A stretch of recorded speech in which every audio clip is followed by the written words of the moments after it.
mais uma vez pelo bom desempenho que a equipe teve. A gente sabia da dificuldade do jogo, mas a gente fez o que o professor pediu e graças a Deus estamos com mais 3 pontos. Seu primeiro gol como É indiscutível fazer profissional. gol com essa camisa, desde 10 anos nesse clube, é só felicidade, agradecer a Deus, essa torcida linda, minha família. Te amo, Vasco, vamos! Anota! Anota! Vamos! Cria! Cria, passivo!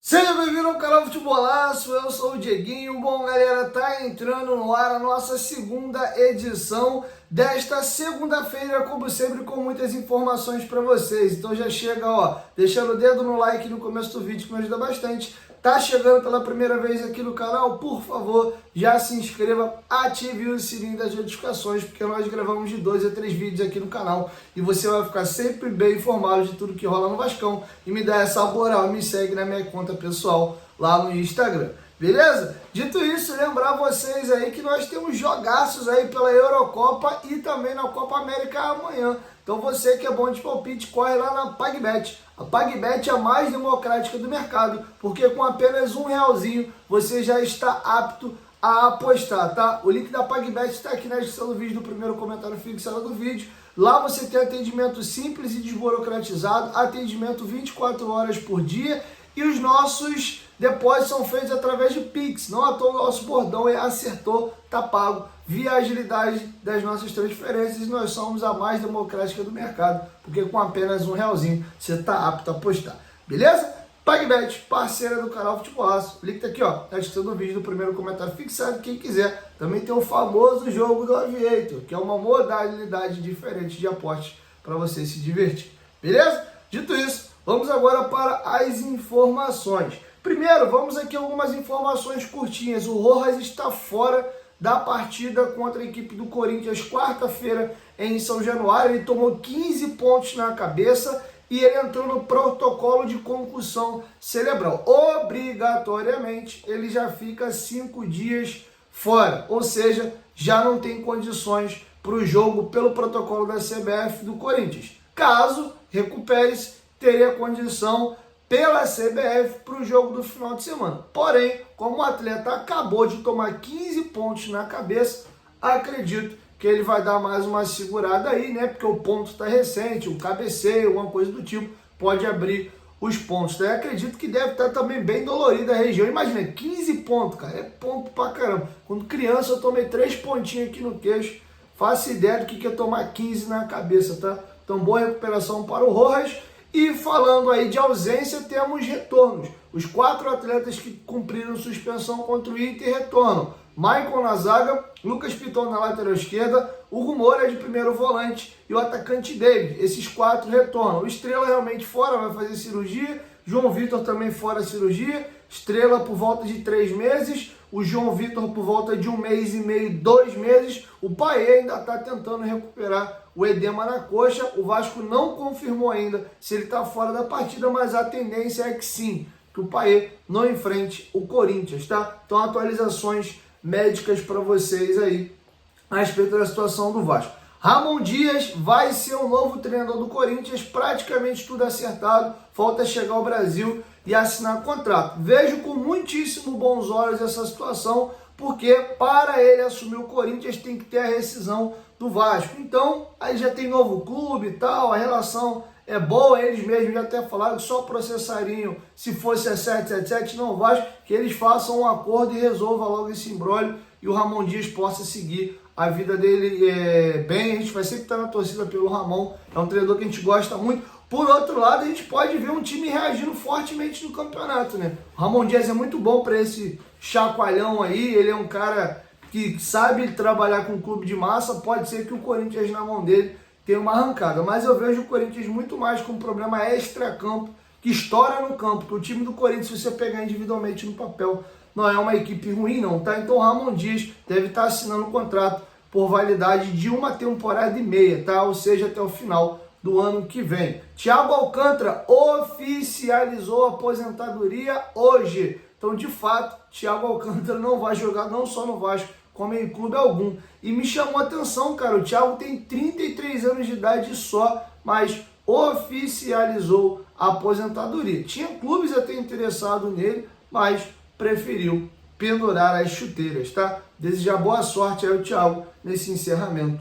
de carreira, tá bom? Aproveitando que eu falei agora de situações médicas, vamos a uma informação importante. O Daniel Félix está sendo muito criticado, o Vasco teve uma onda de contusões recentes agora nos últimos dias, mas pasmem, senhores, segundo o espião estatístico do GE, o Vasco é a equipe que menos tem jogadores fora de partida por baixa médica. E baixa médica vai desde lesão, como também, lembra que o Piton ficou fora de uma partida por uma gastroenterite? Foi o jogo, salvo engano, do São Paulo, né, que teve uma diarreia ali e tal. Eu acho que foi esse jogo. E o Vitor Luiz foi super bem. Se não foi esse jogo, foi um pouquinho mais para trás. Tudo isso contabiliza, tá? Vamos aqui ao ranking. O Vasco é o time que menos perdeu os jogadores por baixa médica, empatado com outras 3 equipes, tá? O Vasco teve 11 baixas, o Palmeiras 11, o Bahia 11 e o Atlético Goianiense e o Atlético Paranaense também 11. Agora vamos dos que tiveram mais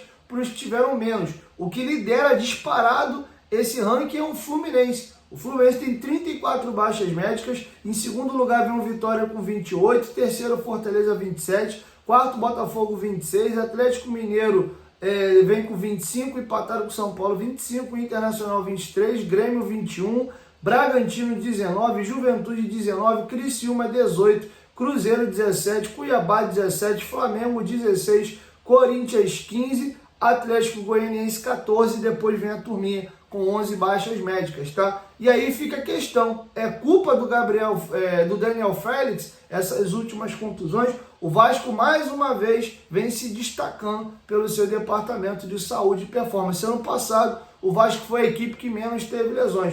Eu acho que, na verdade, o que aconteceu nos últimos dias foi um pouco de azar mesmo, porque as lesões foram por trauma, né? O Estrela foi um problema congênito, nasceu com ele, vai ter que operar. O João Vitor foi pancado. O Jair e o Paulinho, voltando mais para trás, foi torção durante a partida. O único que tem chamado realmente a atenção é o Payet, uma contusão atrás da outra. Mas é culpa do Vasco ou é o Payet que já tem uma idade avançada e é natural um jogador com essa idade ter mais problema físico? De repente poderia se investigar e tentar fazer um trabalho especializado com ele para diminuir isso. Mas de fato, o Vasco tem tido muito azar, por exemplo, agora com o Rojas. 2 vezes ele já teve concussão no campeonato, que é fatalidade também. Então tá feito o registro. E o Marcelo Santana, nosso novo diretor executivo, levantou uma bola interessante. Tem muita gente batendo aí no Daniel Félix pelas últimas contusões, mas tem um detalhe importante. Já pararam para pensar que o Vasco esse ano teve Ramon Dias, aí teve alguns dias com Rafael Paiva, aí teve Álvaro Pacheco que voltou para a mão do Rafael Paiva. 3 comissões diferentes, sendo que 4 momentos diferentes aqui, cada treinador geriu a equipe. E durante isso troca-se a preparação física e os profissionais.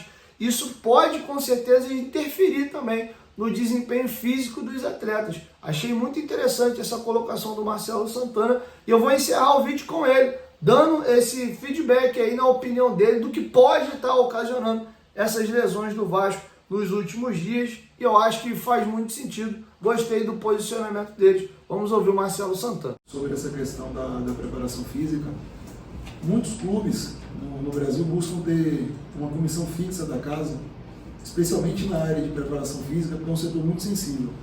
O Vasco nessa temporada teve a comissão técnica do Ramon Dias, a comissão técnica do Álvaro Pacheco, e agora a gente está com o Paiva como líder da comissão técnica. Eu não estava aqui desde antes, mas me parece que em cada uma dessas comissões técnicas você teve uma liderança na parte de preparação física. Isso muitas vezes você modifica a periodização, seja microciclo ou macrociclo, são situações que impactam no desempenho e performance dos atletas. Então, só para dar esse, digamos assim, acréscimo de informação, muitos clubes usam o preparador físico da casa para, quando tem a mudança de comissão técnica, não ter essa quebra, você fazer um entendimento de como se trabalha. Eu, por exemplo, tive a oportunidade, logo que eu entrei no Bahia, o Bahia tinha um preparador físico chamado Léo Cupertino, que hoje está na Seleção Brasileira Sub-20. O Léo me entregou um livro, literalmente era um livro, era um negocinho dessa grossura, que era justamente todos os treinamentos que o Bahia tinha feito ao longo do ano e quando tinha tido indicativo de lesão ou não do atleta. Se ele estava no departamento médico, se ele estava na fisioterapia, se ele estava em transição, se ele estava no campo. Justamente para se entender, durante cada época da temporada, qual era a periodização. Embora o futebol seja de alto rendimento, você não consegue que o jogador tenha a mesma entrega de performance dentro do calendário do futebol brasileiro durante 7 meses em sequência. Então, naturalmente, você vai ter ciclos dentro desse período de competição. Não necessariamente todos os jogadores vão estar no máximo no mesmo momento. Então, em algumas situações de calendário, você prioriza um microciclo para você ter um pico de performance a depender do seu interesse dentro da competição. Por exemplo, no futebol brasileiro isso é muito evidente na época dos estaduais. Você faz uma periodização para na reta decisiva do estadual você estar num momento bom de performance para buscar o título. E isso muitas vezes alguns clubes sacrificam o início do Campeonato Brasileiro. Então tem gente que às vezes fala assim, pô, esse meu clube todo ano ele começa mal no Campeonato Brasileiro. Às vezes ele começa mal de maneira proposital. Ele deu um gás no estadual para ele ter um pico de performance, ele vai ter uma queda natural e ao longo da temporada ele faz a recuperação. Tem outros clubes que fazem o contrário. Eles priorizam um descanso maior ao longo dos primeiros meses do ano. O Atlético Paranaense já cansou de fazer isso aqui no Campeonato Brasileiro e ele dosava a energia dele já para o momento da competição nacional. Ele utilizava o início do ano para fazer um trabalho de base maior. Então, assim, a gente tem que entender, às vezes, a questão de estar sendo interrompido um trabalho de preparação física e, como o presidente citou, esses fatores anexos. E, especificamente sobre o Daniel, conheço ele há 10 dias, talvez, não posso me aprofundar ainda falando especificamente do profissional. O primeiro contato tem sido positivo, todas as informações que a gente pede com base em números e estatísticas, tanto o Daniel quanto o Dr. Gustavo, chefe do departamento médico, me entregam. E se eventualmente a gente entender que tem que fazer alguma correção, a gente vai procurar os profissionais para saber o desempenho, o que está acontecendo, a queda de desempenho, se tem alguma justificativa, e a gente poder dar continuidade ao trabalho de sucesso do nosso. Bom, galera, quero ouvir vocês, deixem sua opinião aqui embaixo nos comentários, se vocês concordam com o Marcelo Santana, não concordam. Uma coisa é fato, correr o time do Vasco está correndo. A gente virou um jogo contra a equipe do São Paulo, perdendo por 1-0, virou para 4-1. A gente saiu perdendo contra o Bahia, foi para cima, empatou e teve a expulsão. E mesmo com o jogador a menos, o Vasco foi tomar o gol depois dos 40 minutos da segunda etapa. A gente correu muito para trás ontem contra o Internacional de Porto Alegre, debaixo de muito frio. O Vasco correu, contra o Fortaleza, o Vasco correu muito também. Então não vejo o time do Vasco afogando, botando a língua para fora, jogadores sem força para disputar, não vejo isso acontecendo não. Mas enfim, tá feito o registro e o próprio Pedrinho se posicionou fortemente contra essa pressão na demissão aí do Daniel Félix. Enfim, cada um tem direito de ter a sua opinião, tá tudo bem também, tá bom? Mas tô trazendo um outro lado da moeda aqui pra gente refletir também, tá bom? Então é isso. Assim eu vou encerrando a nossa segunda edição. Tô partindo lá pro Futebolaço Podcast. Hoje eu vou receber nosso ex-lateral esquerdo Edmar, que foi titularíssimo daquela campanha da Série B de 2022. A gente tem que ser muito grato àqueles atletas. É importante dizer que o Vasco estava asfixiado financeiramente. Lembram da fala do Zé Ricardo? Nunca tomei tanto não na minha vida, nem na época de matinê. Os jogadores que foram contratados naquele ano foram os que toparam jogar no Vasco naquela situação. O Vasco um caminhão de salário atrasado, uma confusão danada, estrutura péssima. Aí a SAF entra a partir de setembro. É o ano que tem aquele processo para o Vasco virar SAF, tá? Então foi os guerreiros aí que conseguiram colocar a gente de volta na Série A após um ano anterior, que o time até tecnicamente no papel, se você olhar, talvez era até superior, mas não conseguiu lograr êxito, tá? Então, uma gratidão àquele elenco, era muito limitado, tinha muito jogador que, né, baixa condição técnica para vestir a camisa do Vasco, mas foi aquela galera lá que nos devolveu a primeira divisão, então eu vou ter gratidão. Então quem quiser assistir o papo vai ser bem legal, tentar pegar uma história de bastidor, me acompanhe no Futebolaço Podcast hoje às 18 horas da noite. Então fica até o convite, quem não é inscrito ainda, já se inscreve lá, beleza? 1, 2, 3, Futebolaço, tamo junto família, qualquer momento, ninguém volta mais, tamo junto, valeu, fui!